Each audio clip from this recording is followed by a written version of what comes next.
Just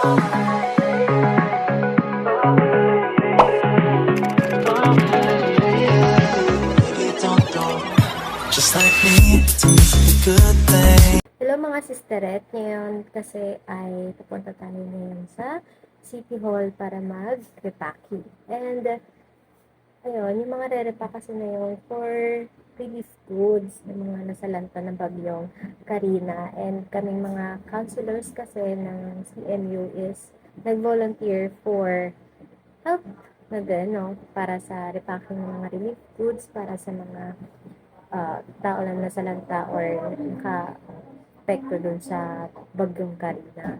And, ayun, tignan lang natin kung gaano kadami and gaano kahirap. Hindi naman sa as in mahirap. Pero, ayun nga, sobrang dami. And, syempre, may mga bigas pa yun, may mga tubig, na mabibigat, mga galon kasi siya, and mga bigas na isang kaban. Siguro mga ganito kalaki, mga ganyan. May kabigatan din, siguro mga 5 kilos. 3 to 5 kilos yung bigas na yun. And ayun, kailangan ilagay sa mga bags or mga plastics. Para yung mga plastics na yun na piniprepare o na-repack na is ilalagay dun sa truck and ihahatid kada barangay or kada eskinita para dun sa mga kabahayanan. And para mabigay na din dun sa mga tao.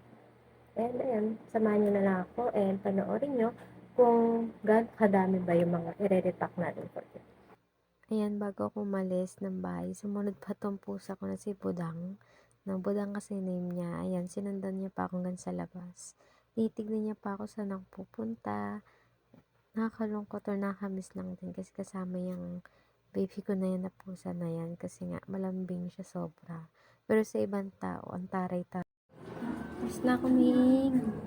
Ming. Sumakay na ako agad ng jeep niyan kasi ang hirap sumakay sa sobrang dami ng tao o pasahero na sasakay ng jeep. So, ang hirap makahanap ng jeep na may pwesto pa, no, para makasakay ka agad. And, late na kasi ako niyan. Hinahabol ko yung oras para makapunta na dun sa repack, dun sa may City Hall or Complex Bayan. Hindi na ako nakapag-video nung pagpasok ko pagkadating ko sa may City Hall kasi nga late na ako like what I said earlier. And ayan, pagkita namin kay Mayor agad, nagpicture kami agad eh. So ayan, papakita ko sa inyo yung picture namin. And after namin magpicture, bakit kami saglit para ilagay namin yung mga bag namin sa may taas. Kasi pagbaba namin dyan is mag-repack na rin kami and mag-start, no, na mag-repack dyan sa mga relief goods, no, para sa mga nasalanta. And ayan, as you can see, nag-repack na kami, nagsisimula kami na mag-repack na. Ang daming bags niyan, siguro sa area namin, nasa 100 plus, no, 1/4 pa lang siya. Wala pa, hindi pa kasama yung kabilang side, sa may dulo, and sa may taas, no, hindi pa nababawasan. Diyan pa lang kami sa 1/4 na side, pero sobrang dami na ng bags and tao na nagtutulungan para matapos agad and maibigay na yung mga bag sa mga nasalanta ng bagyong Karina.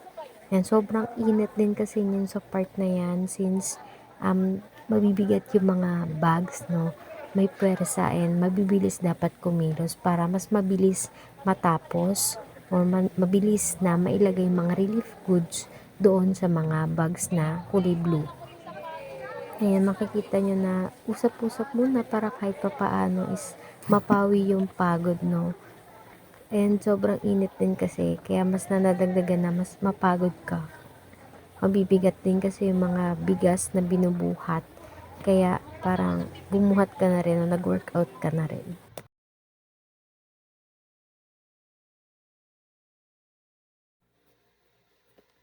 And sobrang dami, tumatayo na din kami para mailagay na yung ibang bags. As you can see, ayan, sobrang dami. Ayan yung mga natapos naming ibalot, no. Ayan, hindi pa namin tapos yung sa may dulo doon. And ayan, ang dami makikita yung bag. Sobra. Dito naman yung mga boxes na iba't ibang laman din yan. Yung mga Wilkins, mga cans, yung mga laman ng mga box na yun na nasa likod ko. Yan, sobrang dami as in. Pero so far, thank God na din kasi natapos kami. And nagpapahinga muna kami. Ano ka na? Goods! Kaya pa? Yan, after namin magpahinga, titingin-tingin muna kami kung ano pa yung mga dapat gawin. And as you can see, nagtitipit na lang ng mga karton na pinagkuhaan ng mga gamit, yung katulad ng Wilkins, mga cans, and ayan, pauwi na rin kami. And ito na ang pagkain galing din sa loob. Kasi food nila for volunteers. Nag-aantay na lang ako ng jeep, and as you can see, nakasakay na rin ako. Pauwi na kami, and magpapahinga. Sobrang pagod ko. Pero don't eat naman kasi sa